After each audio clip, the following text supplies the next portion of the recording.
Welcome, everyone, to our webinar for Seasonal Sociology, which is an award-winning edited collection designed for introductory sociology courses in Canada.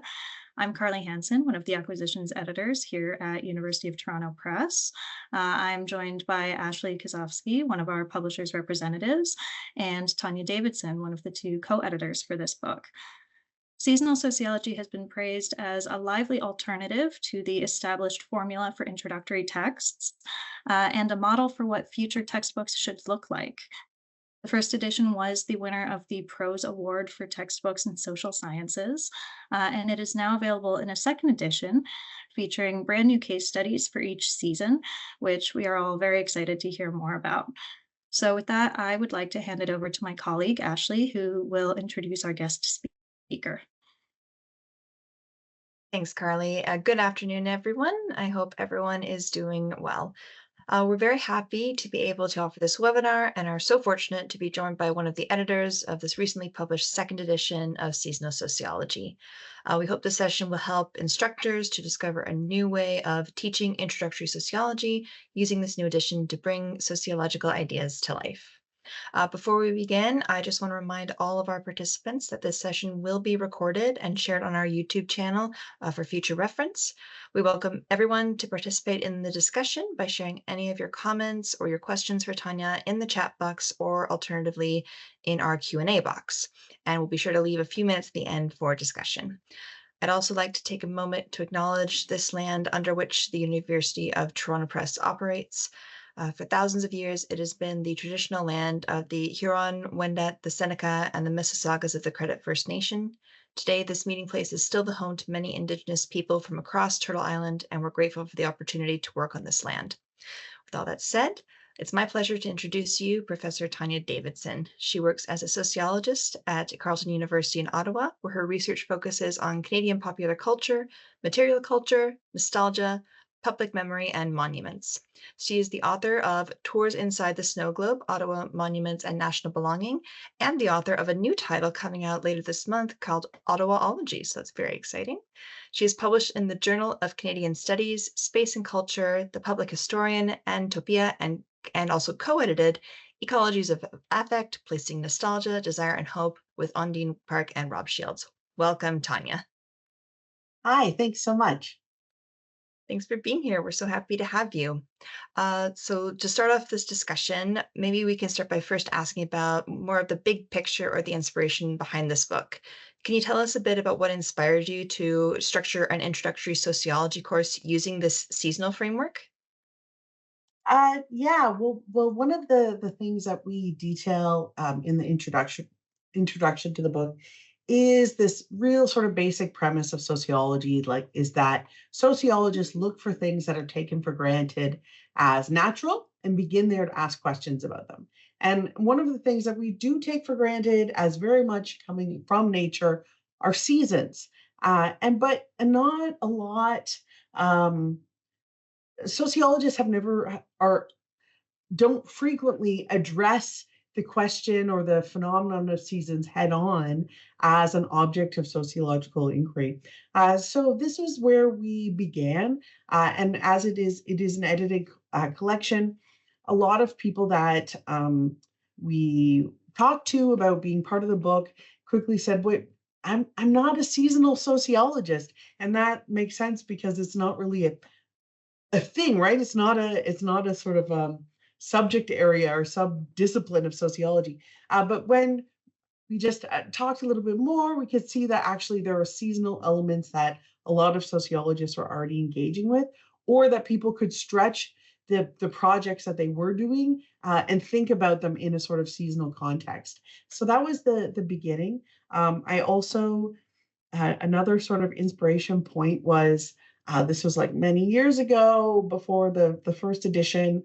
I was teaching a class on pop culture, and it fell on Halloween, as it usually does, teaching on Halloween. And so I designed a very sort of thematic pop culture lecture that was like sociology of pop culture and vampires, zombies, and witches or something. And it was very fun. And that's when I thought, you know what? Why don't we have more theme lectures all the time? So it's these two sort of thing. The one is a more serious answer, and the other answer is just that it seemed very fun. It does sound very fun, actually. Wish Mm, I was in that lecture, to be honest with you. mhm. Maybe that leads well into this. What kind of sociological themes or concepts lend themselves particularly well to this kind of approach? Like you mentioned, Halloween and vampires and ghouls and witches. Mm. What other things might fit into that? Yeah, well, one thing when I was just looking over the book, something that comes up a lot is labor. So, I mean, we are working all year long, and so much of our work is related to um, nature and the environment in one way or the other. So a really useful, productive chapter in both of our editions has been on seasonal migrant labor. So that's one place in which labor in the seasons is very clear. But we also have a new chapter in this edition on Labor Day, which is the sort of holiday that marks the beginning of fall. But it's also so it's seasonal, but also it's a thinking about Labor Day is offered in this edition as a way to think about um, the labor movement and unionization and all these things. But in another couple of other chapters, the labor of social reproduction comes up in different ways in our seasonal practices. So one chapter on Thanksgiving by Heidi Bickus looks at all of the embodied labor that's required to produce a Thanksgiving celebration and the sort of labor of not just laboring on others' bodies through producing food, but also the emotional labor that is part of trying to manage and produce a happy family holiday. And this is labor that she details is very clearly gendered and also racialized when we look at the sort of food supply chain as well. So that is a big theme. Labor is a big theme in this book. Oh, that's fantastic.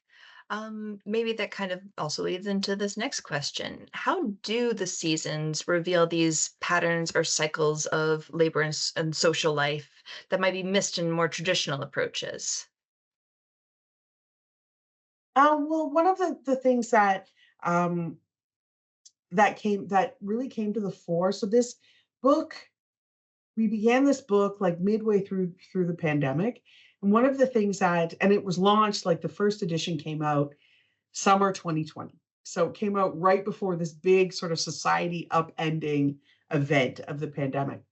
But one of the things that really was compelling to me in that first year of the pandemic, as this book was just in its first iteration, were how um, loyal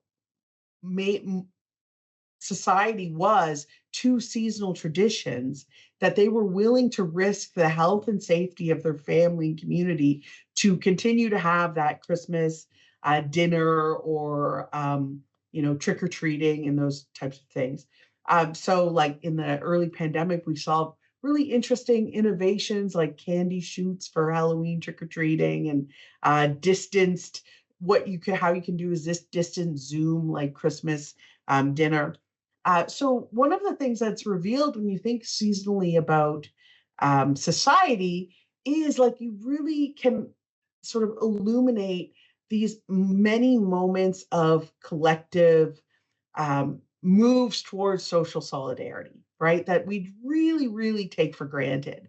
So parades, like one of our chapters is on Vasaki, a sick spring parade based holiday that is big in Vancouver and Surrey. Um, and we talk about Santa Claus Day parades. But one of the things that we see in these sort of seasonal traditions are the many ways in which people in society work to maintain this sense of solidarity. So that is something that is revealed. And we also there's this like part of that we also see is that seasonality is a good way for thinking about socialization in different ways.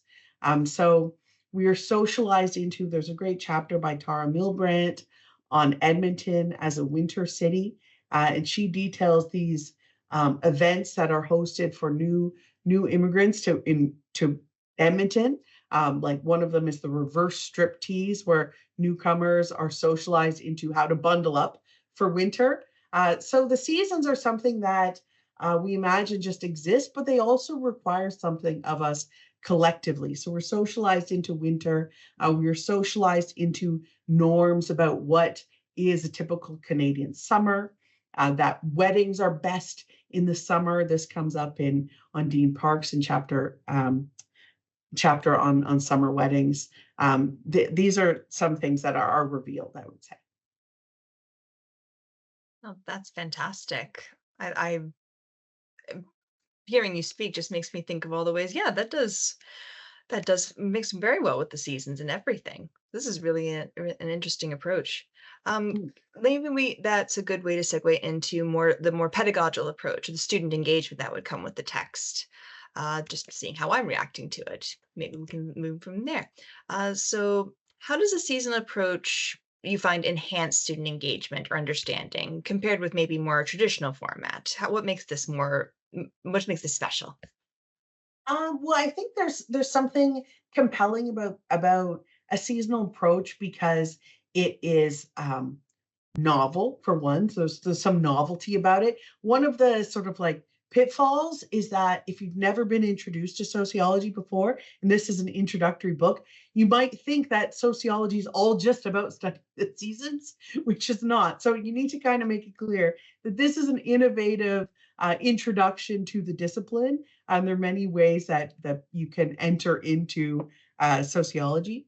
But all of like one of the sort of balances I always um, try to make in my teaching is to uh, offer examples of material which is relatable to students, but also encourage students to think about things that are far outside their lived experience, right? So it's like you don't always want to be doing all the reaching, and because it's impossible. You don't know your students. I surely clearly don't know my students. My classes are very big, but even if they're small, you don't know the students' backgrounds and experiences. But I think this book has a good balance of um, engaging with things that are very sort of common and familiar in Canada, like pumpkin spice lattes in fall. That is a chapter that is very uh, lands very well with students, and like the chapter by Nicole Neverson on winter sports culture in Canada and professional hockey. This students really find it really easy to engage with this. A lot of students understand what professional hockey means in Canada. So this is very useful. But on the other hand, there are a lot of things that students wouldn't have had exposure to that you can also introduce students to through the lens of seasonality. So the first chapter is by Zoe Todd, and it is on thinking about the Rideau Canal in fall and the fate of the fish in the Rideau Canal in Ottawa in the fall. And the seasonal moment is offered as a way to introduce students to thinking about Indigenous ways of knowing and this idea of Indigenous place thought forwarded by Vanessa Watts. So that's probably very new to a lot of students, while other chapters offer new way of thinking about things that are very familiar to students. So this is some of the pedagogical balance that is in the book. No, that's fantastic. Actually, that brings me to my next question as well. Um, is you mentioned, giving students what's familiar to them, what they can relate to, and then that you mentioned Indigenous framework and Indigenous ways of thinking. How do you incorporate more intersectionality or global perspectives within the seasonal framework? Can you give us more examples of that? Yeah, I would say that this is a very Canadian book. It's a very Canadian introduction to sociology. Most of the authors, I would say the majority of the authors are um, doing research and teaching in Canada. And we do have the focus has been more on having a breadth of diversity from across Canada. So that was more of our intention. So we have studies that are based in Vancouver and studies that also focus on Quebec and the maple sugar myth in Quebec. We don't have, and we have discussion of Toronto, Ottawa, Niagara on the Lake. So that was really more of our focus and the audience of the book. There are two chapters that really allow instructors to teach globalization, but also like still rooted in the sort of Canadian context. One of those is a chapter by Nathaniel Lewine and Alan Sears, and it is on alternative spring breaks.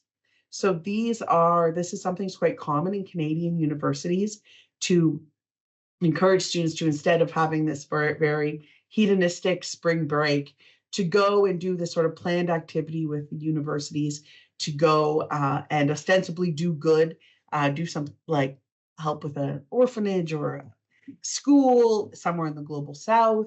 But it is through Nathaniel's ethnographic research on these programs in Peru. This is the study that is the foundation for this chapter that introduces readers to questions of globalization. So that's really it's not so much for introducing global perspectives, is more of an introduction to globalization from a very situated perspective. But there are different chapters try to engage, if only in small ways, ideas about Indigenous ways of knowing in the Canadian context. So there are not maybe so many global perspectives, but a more of a breadth of Canadian perspectives. So this comes up in that chapter on alternative spring breaks. There are different questions about pedagogy. This comes up in Patricia Albanez's chapter about childhood, and in Alyssa Overend has a really great chapter on seasonal affective disorder and the medicalization of seasonal affective disorder. And she also talks about Indigenous ways of knowing sadness in this context as well. So this is how I mean, it's partial, it's not comprehensive, but this is one way that we try to expand. No, that's a good starting point at the very least for instructors to start introducing these topics to students. Now, and like you said earlier, the chapter on Thanksgiving, the division of labor along gender lines, all of that brings into different focus, different approaches, and different Oh, intersectionality as well. right. Sorry, I didn't answer that part. One of the things that I think is really fun about this book, like what some people, it is not straightforward. So a lot of intro textbooks will do like gender, race, class, globalization. But this textbook doesn't do this, which offers a lot of opportunities, but it does require sort of instructors to read the text and think about how they want to proceed. So all of the chapters tackle a topic through multiple perspectives. So like the chapter on pumpkin spice lattes, it is a chapter on consumer society, and she also talks. There's a great sort of gender analysis there as well, or the chapter on summer forest fire season by Mark Hudson.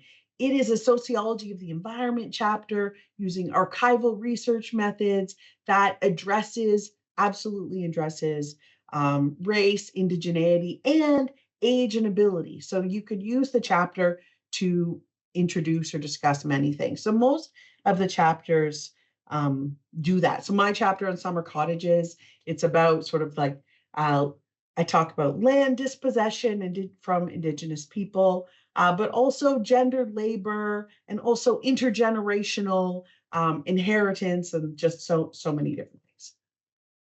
I love that. You can get so many different perspectives just from one chapter alone, and Mm. that gives so many opportunities for instructors to branch out from there. Let's move to more of the structure of the book itself, give people more of an idea of that.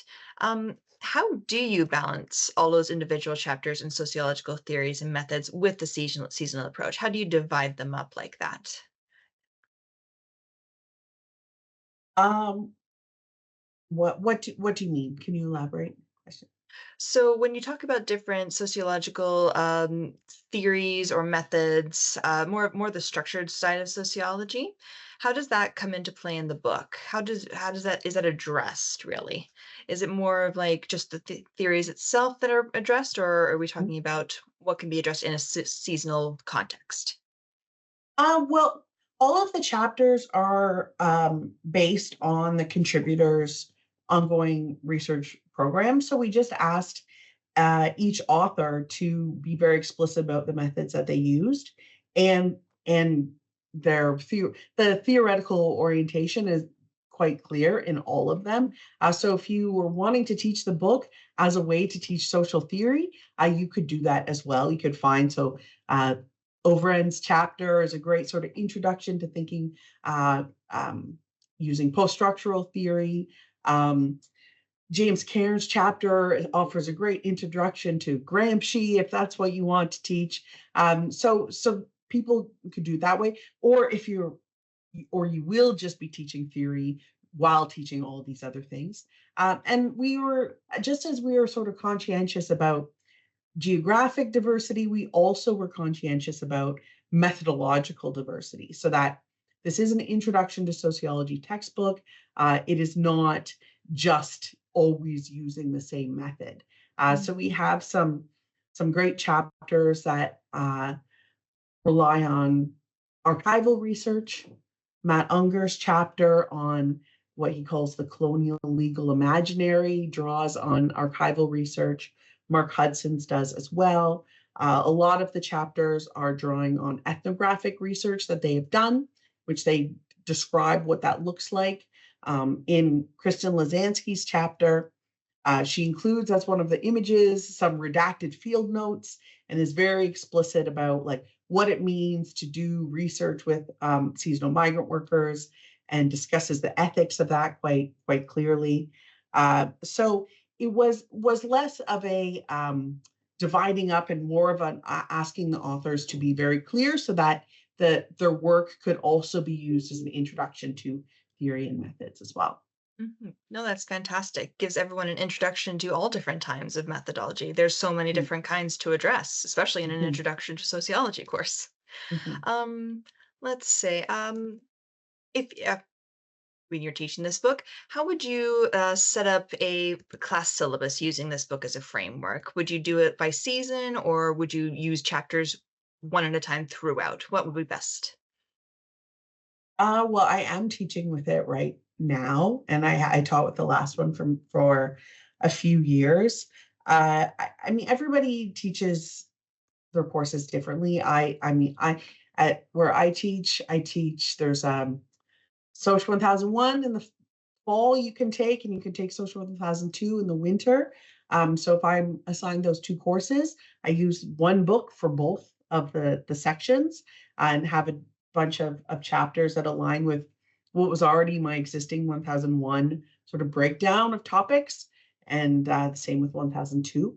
So currently I'm teaching intro part one, and in intro part one, it goes like intro, couple weeks on theory, methods, and then socialization, and then all the sort of identity, um, uh, characteristics, gender, class, race, ability. So for this semester, I began with introduction. Then I assigned chapter one. I just taught methods last week, and I assigned Kristen Lazansky's chapter on seasonal migrant work. This week, I'm teaching socialization, and I assigned Patricia Albanez's chapter on children's summers. And we'll go on from there. But there are so many we have in our instructors manual multiple syllabi of ways that the book can be sliced and diced. Like for gender, I use the chapter by Heidi Bickus on Thanksgiving, but you could just as easily use on Dean Park's chapter about the summer weddings. You could use um, we have a new chapter here by Alan Santinelli Martino on, it's a sort of Valentine's Day themed chapter on dating with intellectual disabilities. So that one can be used.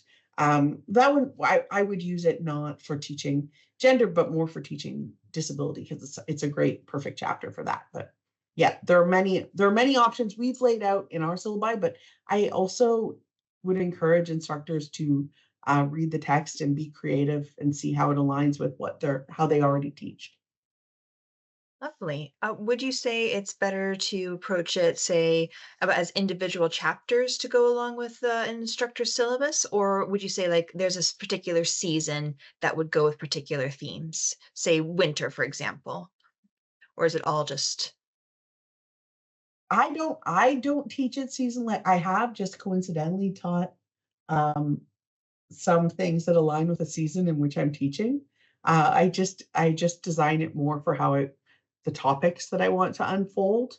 But you people can do it how they want. You could design a whole course for fall that just uses the fall chapters. If you wanted to, you could. Well, there are a lot of options. no, that's fantastic. No, it's great that there are so many ways that we can use the different chapters and that different ways instructors can set it up. And I love that you mentioned the manual that gives examples of ways that they can be done as well. That's extremely helpful. I think that was all the questions I had here. Is there anything else you'd like to talk about the book while we have you? Sure. One of the things that um, I'm excited about this edition, as I said, the first edition came out 2020. A lot has changed since then. The pandemic, obviously, accelerating climate change, accelerating authoritarianism in many parts of the world, and I'm very pleased with how we have 6 new chapters in this edition. So we've left taken out some and have replaced them, and we have added some great content to talk about climate change. So the chapter on forest fires and a chapter on maple sugar bushes are really, I think, going to be really excellent sort of vehicles for thinking about the sociology of the environment, climate change, and also the chapter on dating with intellectual disabilities, I think is a great sort of new addition for thinking about teaching sociology of disability and symbolic interactionism in a new way, which we didn't have in the book before. But also, I'm just really pleased with how all of our returning authors updated their chapters and thought about the material in relation to the pandemic. So that is pretty thorough. I hope it really it's created a book that seems like very urgent and topical of this current moment. So that's what I'd say. And Fantastic. Thank you so much for answering all of my questions, taking all this time. I'll turn it to Carly to handle any comments or questions in the Q&A. And thank you again so much for your time. yeah, so this is just a reminder, if anyone in the audience does have questions, please put them in the chat or in the Q&A, and I will be happy to pose those to Tonya. In the meantime, I love that you mentioned a couple of things. First of all, the instructor's manual, because I feel like this is an unfamiliar approach. And the fact that you have laid out, this is how you teach seasonally, this is how you teach topically, this is how you teach one semester, this is how you teach semesters. I think that that's like such a nice guide for people to have. But when I was working with you on this new edition, I feel like, of course, like, new chapters are always so exciting, but what you mentioned about, like, people actually going back and revising their chapters so they're relevant to the current moment, and realizing that stuff that was written in 2020 already felt dated to students, even though that feels like it was yesterday to some of us. Mhm. I feel like that's such an important contribution to this edition. For people who, have always taught intro courses kind of the more traditional way, who are intrigued by this approach, they might want to try like a more thematic or seasonal approach, but they're kind of on the fence about it. Like, do you have any advice for those people, or, that might push them over the edge? Um, no, I think I would say that adopting a new book is always it's there's no way around it. It's always going to be a big project if you've been teaching the same course for a long time.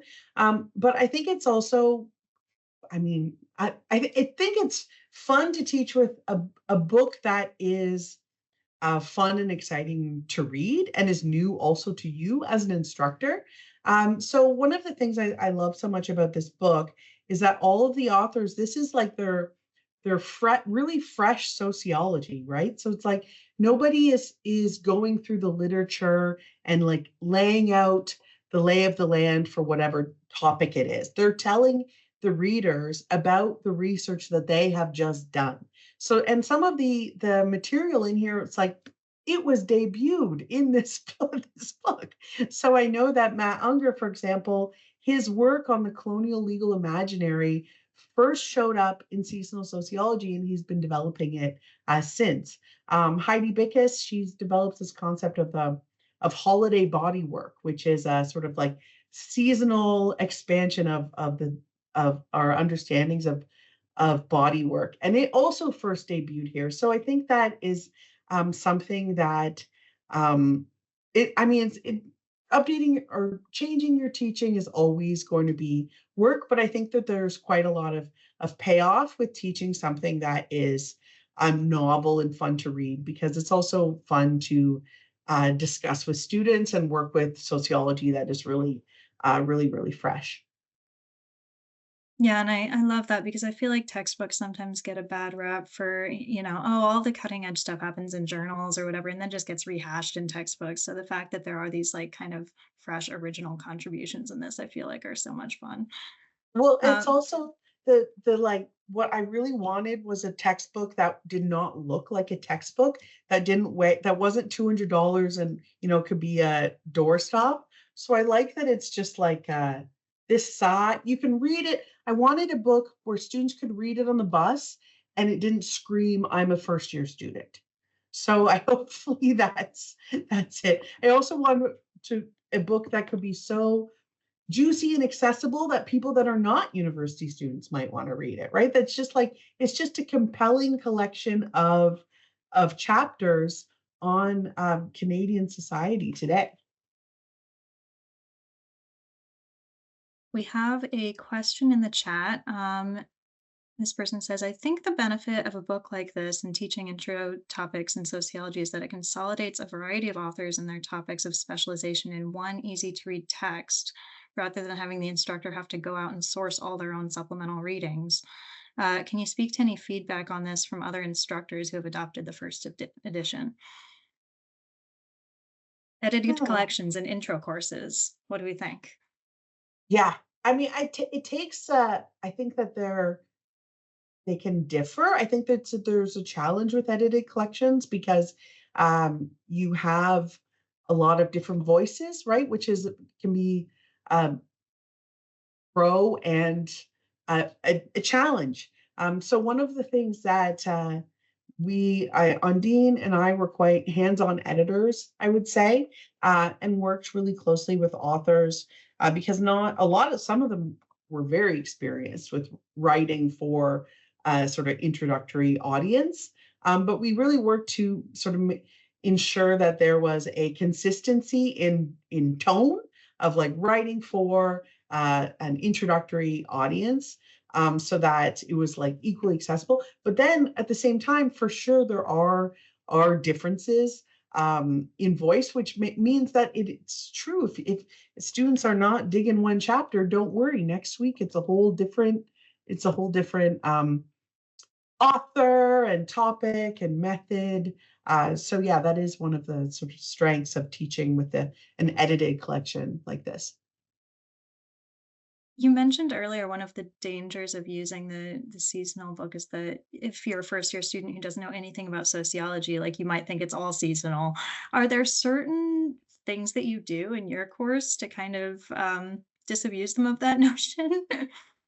I was saying that kind of just a little bit facetiously because I don't think Yeah. it's a really big problem. I hope that the students mostly go away with thinking that sociology is interesting, and I read a book that didn't cause me pain, and so that I think hopefully that's their main takeaway. I wouldn't be too worried about that concern. Fair enough, fair enough. So you've told us a lot about the chapters that are in the book and how different ways you can use different chapters. Are there other kinds of resources that you bring in that kind of complement some of those chapters that you would recommend? Yeah, I would also point to Undine and I did a lot of work on the instructor's manual, which includes the syllabi, as I mentioned, but also includes supplementary resources for each chapter. So we've compiled their, you know, National Film Board documentaries and newspaper articles and conversation pieces that could be assigned or watched. So that is all there. I find my teaching practice these days is a kind of less is more approach where I'm just assigning one chapter a week, no other reading, and just really am committed to making sure that they have done that. So each chapter is 20 pages. If the majority of my students have read those 20 pages and can tell me what that's about, and we can learn that material, then I think that is sufficient. Yeah. We have another comment in the Q&A. Thanks for organizing this webinar. Apologies if I missed this. Can we access an exam copy of the instructor's manual? Yes, Ashley, I believe, will drop some email addresses in the chat. And so please do feel free to reach out to our sales team if you're interested in an exam copy of the book or a copy of the instructor's manual or both. They will be very happy to connect with you. So you've mentioned, teaching with the book and how your students have reacted to it, and you've joked that your students have to say nice things because they know that you're the editor. But are Yeah. there any particular chapters or any particular assignments maybe that have really struck a chord with your students that they've been really enthusiastic about? And it could be Um, this term or previous terms, previous editions. Just I would say the one feedback that I liked. They love the chapter on pumpkin spice lattes, and they also love the chapter on winter sports. So these are like things they're very familiar with. Uh, but also in Patricia Albanez's chapter on so her chapter is on children's summer breaks, and she talks a lot about the sort of myth that kids have this free 2 months, and the reality that parents are working hard to make their kids be at minimum safe and at best stimulated and having their literacy maintained and things like that. And one of my favorite feedback was from a student who said, she always resented day camps as a kid, but now after reading this chapter, she realizes that her parents were doing the best they could.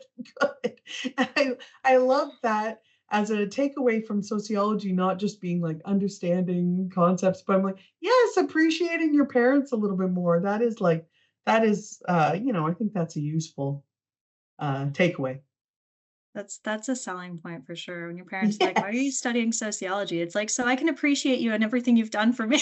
Yeah, right? But yeah. So Unexpected. that was nice. I love that. I love that. Why do you think it's those couple of chapters specifically on pumpkin spice lattes and hockey? Is it just the familiarity with the subject matter you think that then kind of you can sneak the sociology in through the back door, or what's what is it about them? Yeah, I think that is. I think Yeah. that they're all, I think it's a like all of the I love teaching all of the chapters. I don't have uh I keep introducing each chapter as my favorite when I teach them. So it See, I you'll last note week, I asked what your student's favorite was, not what your favorite was, because I knew yeah. you couldn't choose a favorite child. Well, last week or the week before, I taught Zoe Todd's chapter, which is it's a more theoretical chapter that introduces ontology and epistemology. And students were really digging that chapter. So yeah,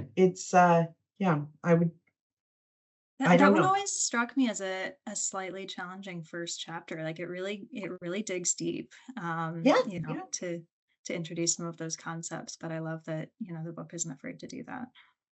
Yeah, and they find it's written in a pretty accessible way so that Yeah.